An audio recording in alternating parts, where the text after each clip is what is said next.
Hello everyone, and welcome to the second part in our series of ranking every commander of a specific color, this time being blue. I'll be going through every single mono blue commander in order of least to most played on EDHREC, and I'll be giving a slight description of each as well as a, due to popular request, 5-star rating. Now while the 5-star scale is fairly arbitrary, feel free to debate the placings of these in the comments below, respectfully of course. And before we get started, I would definitely appreciate if you would like this video and maybe show someone else who you think might like this, as these things take a lot of work and it really does help me out. So without further ado, let's begin. Jube Jin-Woo Strategist. I like to imagine his way of making you unblockable is just sneaking you behind this tent like he's doing with this guy here.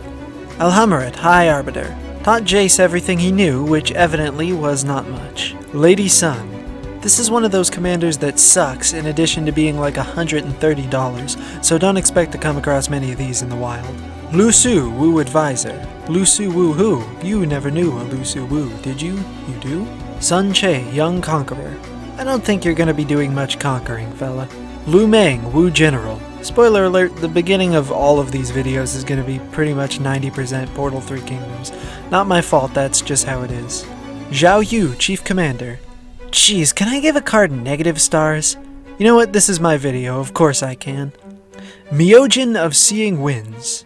Pretty impressive, I don't know many people who can see wind. Soramaru, First to Dream. Despite the name, not a sleeper hit. Higure, The Still Wind.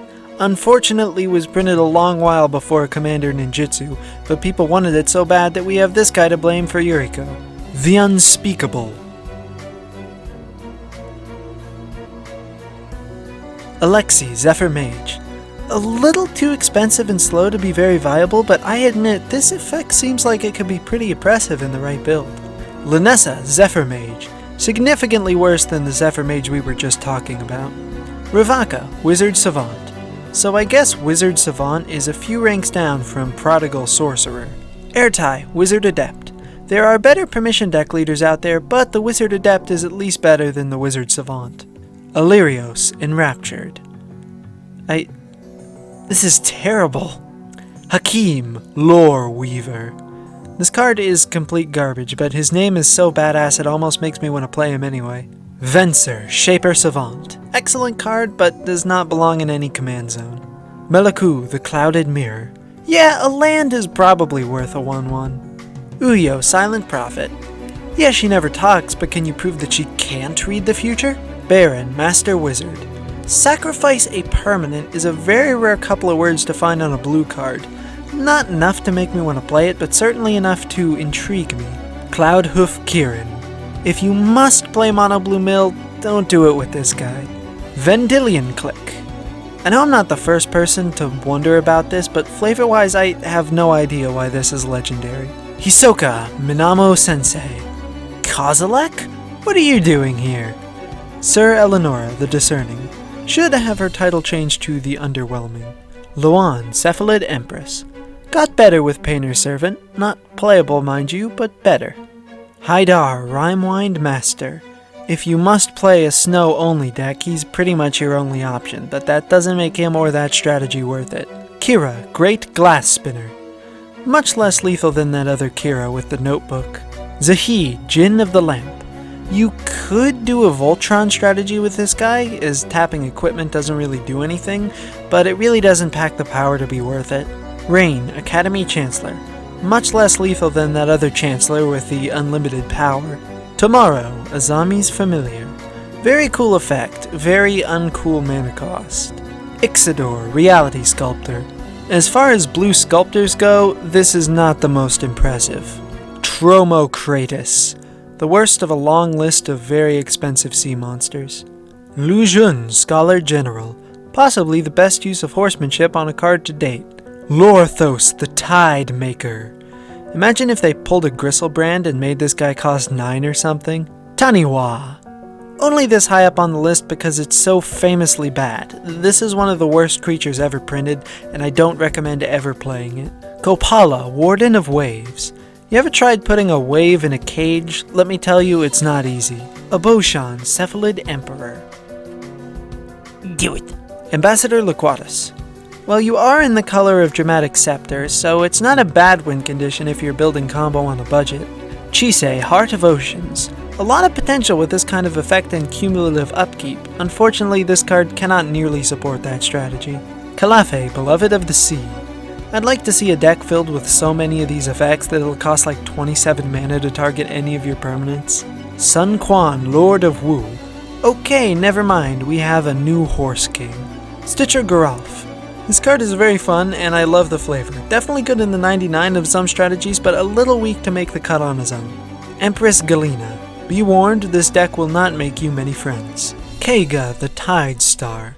Just received a buff, but unfortunately that doesn't nearly save this card. Thrix, the Sudden Storm. Definitely feels like it should be higher up. Granted, blue may not be able to fully support this ramp-wise, and blue worries the least about counterspells anyway, because you've got your own, but still, this is a really powerful creature. Blind Seer. Urza before Urza was broken. Kaho, Minamo Historian. A very interesting effect. If it weren't for the lack of haste and the need to have her out to cast the spells, this might actually see some play. Slin Voda, the Rising Deep. I mean, this is pretty self-explanatory. Padim, Consul of Innovation. Not the most flashy, but damn, artifacts you control have hexproof is such a powerful line of text. Sakashima, the Imposter. A perfect general for a blue clone deck. A gimmicky strategy, especially in only one color, but a fun one nonetheless. Teferi, Mage of Zalfir.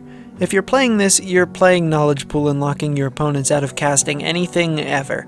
If that sounds fun to you, he's your guy. Jin-Gitaxias, Core Augur. Possibly the biggest, meanest creature blue has to offer. Thada Adel, Acquisitor. If having 3 soul rings out at once sounds like fun, Thada Adel is the merfolk for you. Cadwick the Wizened. Read the flavor text and you'll know why I did that. Muzio, Visionary Architect. I, Muzio, have studied this top for so long I have invented a fucking Blightsteel Colossus. Patron of the Moon. Wow, Princess Yue sure looks different after all this time, huh? Mistform Ultimus.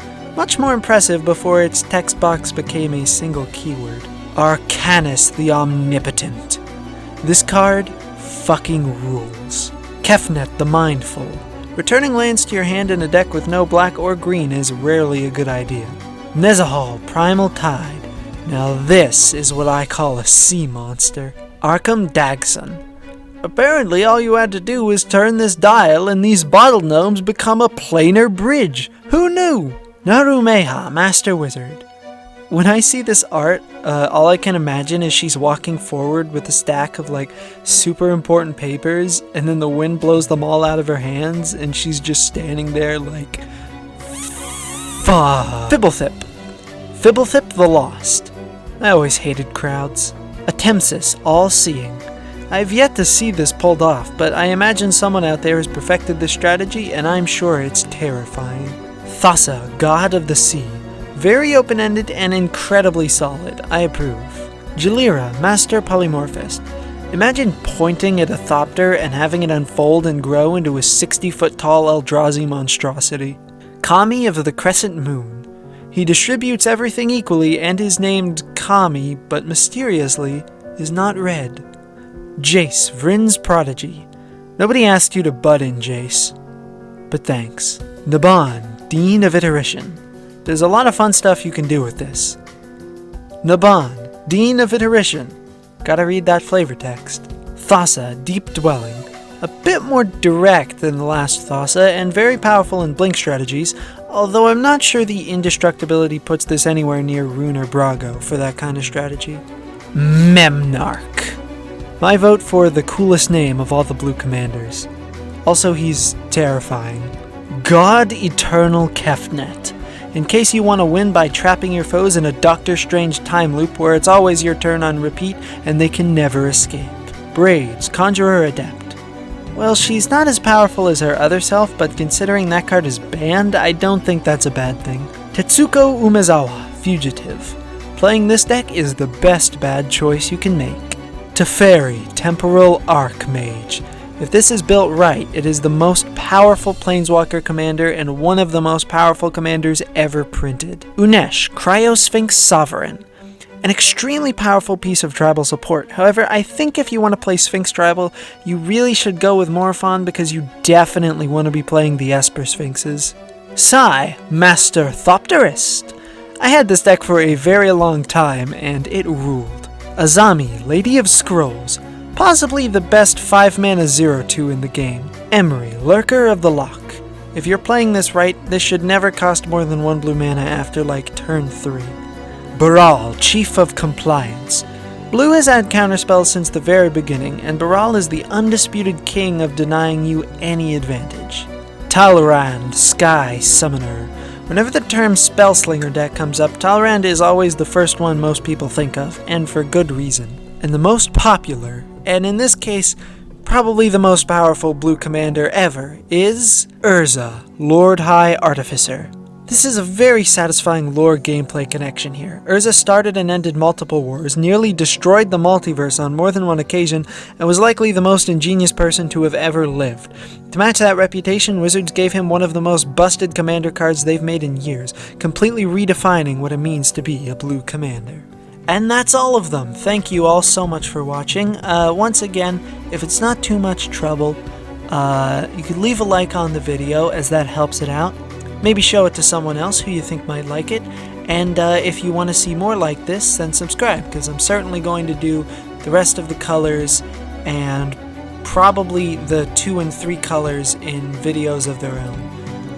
Thanks everyone for checking it out, and goodbye.